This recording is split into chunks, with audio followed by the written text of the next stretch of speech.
Media കത്തോലിക്കയുടെ talent ഹണ്ടിലേക്ക് എല്ലാവർക്കും ഹൃദ്യമായ സ്വാഗതം. ഞാൻ സാൽവിനച്ചൻ. ഇന്ന് നമ്മൾ എത്തി നിൽക്കുന്നത് അരനാട്ടുകരയിലെ സാറ എന്ന കലാകാരിയുടെ വീട്ടിലാണ്. സാറയുടെ വിശേഷങ്ങളിലേക്ക് നമുക്ക് പോകാം. നമസ്കാരം. എന്താണ് വിശേഷങ്ങൾ? നല്ല വിശേഷം. മീഡിയ കത്തോലിക്കയുടെ പ്രേക്ഷകർക്ക് സാറെ ഒന്ന് പരിചയപ്പെടുത്താമോ? എന്റെ പേര് സാറ. എന്റെ വീട്ടില് പപ്പയും മമ്മിയും ഉണ്ട്.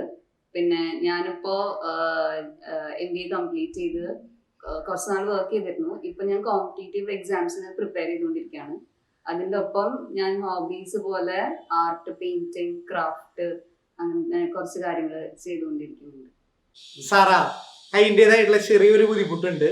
പക്ഷെ എന്നിരുന്നാലും സാറായെ എപ്പോൾ കാണുമ്പോഴും ഭയങ്കര ഹാപ്പിയാണ്. പ്രത്യേകിച്ച് ഈ വീട്ടിലേക്ക് കയറി ചേർത്തപ്പോൾ തന്നെ ഒരു പോസിറ്റീവ് എനർജിയാണ്. സാർ എപ്പോഴും ഇങ്ങനെ പ്ലസന്റ് ആയിട്ട് സംസാരിക്കുന്നു. മരിയ ചേച്ചി അമ്മ അതുപോലെ വളരെ പ്ലസന്റ് ആയിട്ട് ഞങ്ങളെ വെൽക്കം ചെയ്യുന്നു. നിങ്ങളുടെ ഈ ഒരു ഹാപ്പിനെസിന്റെ പിന്നിലുള്ള ഒരു സീക്രട്ട് എന്താണ്? പ്രത്യേകിച്ച് സീക്രട്ട് ഒന്നുമില്ല. ഞങ്ങള് just living in the moment, അത്രേ ഉള്ളൂ. പിന്നെ ഞാൻ ജനിച്ചപ്പോ തന്നെ ഫിസിക്കലി ഹാൻഡിക്യാപ്ഡ് ആയിരുന്നു. ജനിച്ചപ്പോ തൊട്ട് തന്നെയായിരുന്നു. അപ്പൊ എന്നെ പപ്പയും മമ്മിയും കുറെ ഡോക്ടേഴ്സിന്റെ അടുത്ത് പോയി. അങ്ങനെ ലാസ്റ്റ് ഞങ്ങൾ അപ്പോളോ ഹോസ്പിറ്റലിൽ ചെന്നെത്തി. അവിടെ കുറച്ച് സർജറീസ് ഒക്കെ എന്റെ കൈമ ചെയ്തു. റിംഗ് ഫിക്സേറ്റർ എന്ന് പറഞ്ഞിട്ട് റിങ് പിയേഴ്സ് ചെയ്ത് എല്ലുമ ചെയ്ത് കൈ വളഞ്ഞിട്ടായിരുന്നായിരുന്നു. അപ്പോൾ അതിന്റെ കുറച്ച് സർജറീസ് ഒക്കെ അവിടെ ചെയ്തിട്ട് കൈ ഇങ്ങനെയാന്ന് വെച്ചാൽ ബോൺ കട്ട് ചെയ്തിട്ട് നീട്ടുന്ന ഒരു പ്രോസസ്സാണ് അത്. അങ്ങനെ കൈയിന് നീളം കുറച്ച് കൂട്ടി. അങ്ങനെ അത് കുറച്ചൊരു എന്താ പറയുക, ഒരു ഡിഫിക്കൽട്ട് പ്രോസസ്സ് തന്നെയായിരുന്നു. ഒരു കൊല്ലം ഞങ്ങൾ ചെന്നൈയിലായിരുന്നു. ഞാനും മമ്മിയും പപ്പയും ചേട്ടനും നാട്ടിലായിരുന്നു. അപ്പോൾ അത് അങ്ങനെ ചെയ്ത് അങ്ങനെ വന്നു. പിന്നെ ഞാൻ പഠിച്ചത് ഒരു നോർമൽ സ്കൂളിലാണ്, സ്പെഷ്യൽ സ്കൂളിലല്ല. അവിടെ എന്നെ നോർമലായിട്ടാണ് എല്ലാവരും ട്രീറ്റ് ചെയ്തത്. അപ്പൊ ഞാനൊരു സ്പെഷ്യൽ കിട്ടാന്ന് എനിക്ക് ഇതുവരെ തോന്നിയിട്ടുണ്ടായിരുന്നില്ല. അവിടെ ചെയ്യണ ബാക്കി കുട്ടികളൊക്കെ ചെയ്യണ എല്ലാ കാര്യങ്ങളും ഞാനും ചെയ്തായിരുന്നു. ഇപ്പൊ എങ്ങനെയാണെന്ന് വെച്ചാൽ ക്ലാസ്സിൽ റോൾ നമ്പർ വൈസ് ആണ് സ്വീപ്പ് ചെയ്യാൻ ഞങ്ങള്. ഒരു ദിവസം 3 കുട്ടികൾ വെച്ചിട്ട്. അപ്പൊ അവരോട് ഞാനും അത് ചെയ്തായിരുന്നു. അവരുടെ ഒപ്പം വോളിബോൾ കളിക്കായിരുന്നു. അവർ ചെയ്യുന്ന എല്ലാ കാര്യങ്ങളും ഞാൻ ചെയ്തായിരുന്നു. അപ്പൊ എനിക്ക് അങ്ങനെ ഒരു കൈന് ഇതുപോലെ ഒരു പ്രത്യേകത ഉണ്ടെന്ന ഒന്നും അങ്ങനെ അവരാരും എനിക്ക് അങ്ങനെ ഒരു ഫീലിംഗ് എനിക്ക് ഉണ്ടായിട്ടില്ല. അവരെല്ലാരും ഒരു നോർമൽ ആയിട്ടുള്ള ഒരാളെ പോലെയാണ് ട്രീറ്റ് ചെയ്തത്. ഇതിനൊക്കെ പുറമെ എനിക്ക് വളരെ അത്ഭുതമായിട്ട് തോന്നിയത് സാറ നല്ലൊരു ഡ്രൈവർ ആണെന്ന് കേട്ടപ്പോഴാണ്. ഞാൻ തന്നെ ഇപ്പോഴും പേടിച്ച് പതിയാണ് വണ്ടിയൊക്കെ ഓടിച്ച് അങ്ങനെ ശരിയായി വരുന്നത്. ഈ ഒരു സമയത്ത് സാർ ഇത്രയും ധീരമായിട്ട്, നമുക്കറിയാം ഇങ്ങനൊരു ഡ്രൈവിംഗ് പഠിക്കുക, അതിന്റെ പ്രൊസീജിയർ, വീട്ടിൽ നിന്നുള്ള സപ്പോർട്ട്, അതുപോലെ തന്നെ ഒരു ലൈസൻസ് എടുക്കുക എന്നൊക്കെ ഇച്ചിരി കോംപ്ലിക്കേറ്റഡ് ആണെന്ന് ഞാൻ ഊഹിക്കുന്നു. അപ്പൊ ആ ഒരു എക്സ്പീരിയൻസ് സാറേക്ക് പറയാൻ പറ്റുമോ? ഡ്രൈവിങ് ഞാനങ്ങനെ ഡ്രൈവ് ചെയ്യുമെന്ന് വിചാരിച്ച ഒരു സംഭവമായിരുന്നില്ല. ഡ്രൈവ് ചെയ്യണം എന്ന് പറഞ്ഞൊരു സീഡ് ഇട്ട് തന്നത് എന്റെ ചേട്ടനാണ് എപ്പോഴും പറയാറ്, സെൽഫ് ഇൻഡിപെൻഡന്റ് ആവണം. ഒരു സ്ഥലത്തേക്ക് പോകണമെങ്കിൽ തന്നെ പോവാനായിട്ട് കുറച്ചുകൂടിയും കംഫർട്ട് അല്ലെങ്കിൽ നല്ലത് വണ്ടി ഓടിച്ച് പോകാനാണ്. അങ്ങനെ ചേട്ടനാണ് എനിക്ക് കാർ ഡ്രൈവിംഗ് പഠിപ്പിച്ചു തന്നത്.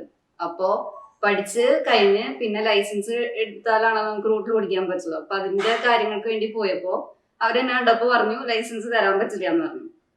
അങ്ങനെ ടെസ്റ്റ്, നമ്മൾ അതിന്റെ പ്രൊസീജിയേഴ്സിന്റെ കാര്യങ്ങളൊക്കെ അന്വേഷിച്ചു. അങ്ങനെ ടെസ്റ്റ് എഴുതാൻ പോയപ്പോൾ എന്നെ കണ്ടപ്പോൾ അവർ പറഞ്ഞു ലൈസൻസ് തരാൻ പറ്റില്ല. അപ്പൊ ഞാൻ വീട്ടിലേക്ക് തിരിച്ചു വന്നു. അത് കഴിഞ്ഞിട്ട് ഈ RTOs ഞാൻ മാറി വരും. അപ്പൊ അടുത്ത RTO വന്നപ്പോ ഞങ്ങൾ വീണ്ടും പോയി ചോദിച്ചു. പിന്നെ അങ്ങനെ വേറെ എന്തൊക്കെ വഴികളുണ്ട്, ഇപ്പൊ സ്പെഷ്യൽ ആയിട്ടുള്ള വണ്ടി മോഡിഫൈ ചെയ്തിട്ട് അത് ഓടിക്കാൻ പറ്റും, അങ്ങനെ കുറെ കാര്യങ്ങൾ ചെയ്തു. അങ്ങനെ ഒരു 5 കൊല്ലം ഇതിന്റെ പിന്നാലെ നടന്നു. ലാസ്റ്റ് ഒരു RTOന്റെ അടുത്ത് ചെന്നപ്പോൾ ആള് പറഞ്ഞു വണ്ടി ഓടിച്ച് കാണിച്ചു തരണം എന്ന് പറഞ്ഞു എന്നോട്. അങ്ങനെ ഞാൻ പോയിട്ട് വണ്ടി ഓടിച്ച് കാണിച്ചു കൊടുത്തു. അപ്പൊ ആള് പറഞ്ഞു ഓക്കെ ലൈസൻസ് തരാം. അങ്ങനെ ലൈസൻസ് കിട്ടി എനിക്ക്. അപ്പോ കിട്ടി കഴിഞ്ഞിട്ട് വണ്ടി ഓടിക്കാൻ കുറച്ച് പേടിയായിരുന്നു. പക്ഷെ ഫുൾ സപ്പോർട്ട് തന്നത് ചേട്ടനാണ് പറഞ്ഞത് ഡയറക്റ്റ് ഓടിച്ചോ. അങ്ങനെ എന്നെ കാറ് തന്നു വിട്ടു. കാറ് ഞാൻ കുറച്ചു ദൂരം പോയപ്പോ പിന്നാലെ ചേട്ടൻ വരണ കണ്ടു. ചേട്ടന് പേടിയായിട്ട് അങ്ങനെ പതുക്കാനും ഓടിച്ച് ചേട്ടൻ പിന്നിലിരിക്കും, ഞാൻ ഫ്രണ്ടിലായിരുന്നു ഓടിക്കും. അപ്പൊ ചേട്ടൻ പറയുന്നത് വണ്ടിയിൽ ആരില്ലാന്ന് വിചാരിച്ചിട്ട് വണ്ടി ഓടിക്കുന്നു പറഞ്ഞിട്ട് അങ്ങനെ full mental and physical support തന്നത് ചേട്ടനാണ്. അങ്ങനെ ഓടിച്ച് ഇപ്പോ കുഴപ്പമില്ലാണ്ട് വണ്ടി ഓടിക്കാൻ പറ്റും. സാർ എല്ലാ കാര്യങ്ങളിലും ആക്റ്റീവാണ്. പള്ളിയിലെ കൊയറിലുണ്ട്, മറ്റെല്ലാ സംഘടനകളും ഉണ്ട്, ഫുൾ ടൈം എല്ലാ കാര്യങ്ങളിലും ആക്റ്റീവാണ്. അതായത് പബ്ലിക്കായിട്ട് നല്ല ഒരു റിലേഷൻ വരുന്ന ഒരു വ്യക്തിയാണ് സാറ. അപ്പൊ ഈ ഒരു സാഹചര്യത്തിലെ പബ്ലിക്കായിട്ടുള്ള സാറയുടെ ഒരു അനുഭവം എങ്ങനെയാണ്? അവരായിട്ടുള്ള സംസാരങ്ങൾ, ആ മിംഗ്ലിങ്ങിനെ കുറിച്ച്, ഒരു പബ്ലിക്കായിട്ടുള്ള ആ ഒരു ഷെയറിങ്ങിനെ പറ്റിയിട്ട് എന്താണ് സാറയ്ക്ക് പറയാനുള്ളത്? പബ്ലിക്കിൽ എന്ന് പറയുമ്പോൾ യൂഷ്വലി ഉള്ള കാര്യമാണ്. ഇപ്പൊ നമ്മള് സ്പെഷ്യൽ ആയിട്ട് ഇപ്പൊ എന്തെങ്കിലും പ്രശ്നം ഒരാളെ കാണുമ്പോൾ ആളെ പ്രത്യേകിച്ച് ഇങ്ങനെ സ്റ്റെയർ ചെയ്യുക, നമ്മള് സൂക്ഷിച്ചു നോക്കും.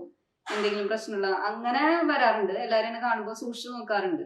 അപ്പൊ ആദ്യമൊക്കെ ഭയങ്കര ഇറിറ്റേഷൻ ആയിരുന്നു. പിന്നെ പിന്നെ അത് അതിനോട് യൂസ്ഡ് ആയി. പിന്നെ എനിക്ക് തോന്നി അപ്പൊ നമ്മളായാലും എന്തെങ്കിലും ഒരു പ്രത്യേകത കണ്ടു കഴിഞ്ഞാൽ നമ്മൾ എന്തായാലും ഒന്ന് ശ്രദ്ധിക്കും. അതുപോലെയാണ് എല്ലാരും അങ്ങനെ ചെയ്യണുള്ളൂ. അങ്ങനെ ഒരു തോട്ട് വന്നപ്പോ പിന്നെ അതൊരു പ്രശ്നമില്ലാണ്ടായി. പിന്നെ ചില ആൾക്കാര് വളരെ ഫ്രണ്ട്ലി ആയിട്ട് സാധാ പോലെ ഒന്ന് സംസാരിക്കുന്ന ആൾക്കാരുണ്ട്. അപ്പൊ അതൊരു ഇതായിട്ട് എനിക്ക് തോന്നിയിട്ടില്ല.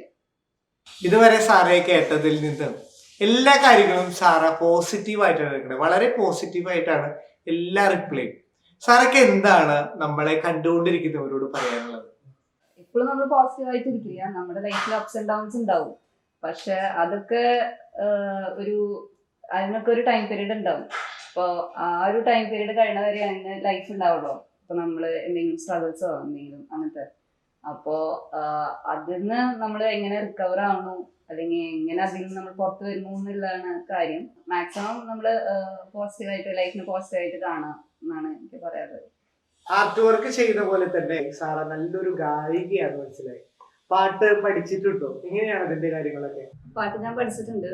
ചെറുപ്പം മുതൽ പാട്ടിനോട് എനിക്ക് ഇഷ്ടമായിരുന്നു. പിന്നെ ഞങ്ങളുടെ ഫാമിലിയിൽ ഒട്ടുമിക്ക എല്ലാവരും പാട്ട് പ്രൊമോട്ട് ചെയ്യണ നന്നായി പാടുന്ന ആൾക്കാരാണ്. ഞാൻ ചെറുപ്പം തൊട്ടേ കർണാട്ടിക് മ്യൂസിക് പഠിച്ചിട്ടുണ്ട്. 10th എൻ്റെ ഒരു സബ്ജക്ട് കർണാട്ടിക് മ്യൂസിക് ആയിരുന്നു. അപ്പൊ അതിന്റെ തിയറി സൈഡും പഠിച്ചിട്ടുണ്ട്. പള്ളിയിലാണെങ്കിലും എല്ലാവരും നല്ല സപ്പോർട്ടാണ്. ഇപ്പൊ പള്ളിയിൽ കുറെ ക്വയർ ടീം അങ്ങനത്തെ ഇതിലൊക്കെ ഞാനുണ്ട്. അവിടെയാണെങ്കിലും എല്ലാവരും നല്ല സപ്പോർട്ടാണ്.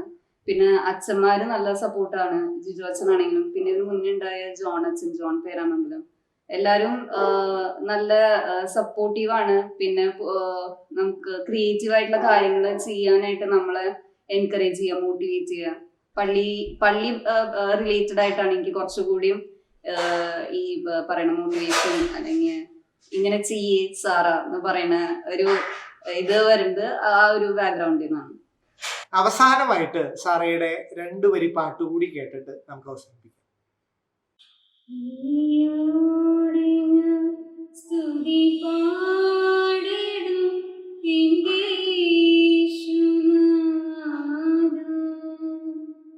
എനിക്കായി നീ ചെയ്തൊരു നന്മയ്ക്കും ഇന്നു നന്ദി ചൊല്ലുന്നു. അർഹിക്കാത്ത നന്മകളും എനിക്കേകിടും കൃപാനിധി. അർഹിക്കാത്ത നന്മകളും എനിക്കേകിടും കൃപാനിധി. യാചിക്കാത്ത നന്മകൾ പോലുമീ എനിക്കേകിയോ സ്തുതി. യാചിക്ക